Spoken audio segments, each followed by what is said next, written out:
வாழ்க இவ்வையகம் வளத்துடன் வாழ்க வாழ்க, வாழ்க இம்மாநிலம் ஆழ்ந்துணர்ந்து அமைதியாக.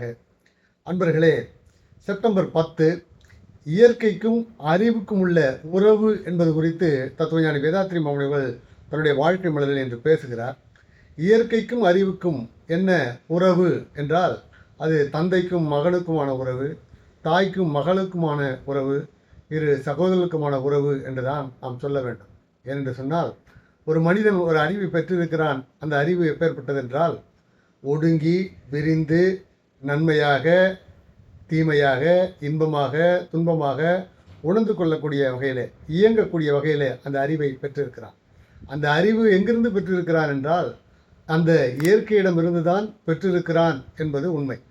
மனிதன் அந்த அத்தகைய அறிவை பெற்றது எங்கிருந்து என்பது அறியாமல் தானே பெற்றது போலவும் தானே எல்லாம் என்பது போலவும் புலன்கள் வழியாக இயங்கும் போது தனக்கு ஒரு தன்முனைப்பை ஏற்படுத்தி கொண்டு, ஆணவத்தை ஏற்படுத்தி கொண்டு, மேலும் மேலும் வாழ்க்கை சிக்கல்களை உருவாக்கி கொண்டு கவலையிலே அமைதியற்ற நிலையிலே வாழ்ந்து கொண்டிருக்கிற நிலையினை மாற்ற வேண்டும் என்று சொன்னால், அவன் எல்லாம் வல்ல அந்த இயற்கையை திரும்பவும் தன்னுடைய அறிவாலேயே ஒடுங்கி உணர்ந்து கொள்ள வேண்டும்.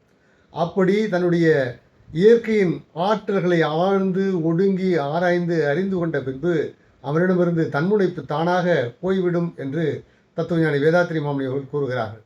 அப்படி அந்த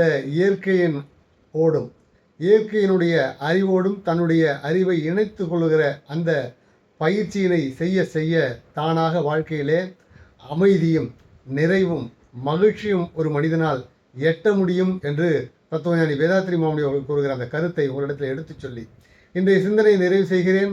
வாழ்க வளமுடன், மகிழ்ச்சி.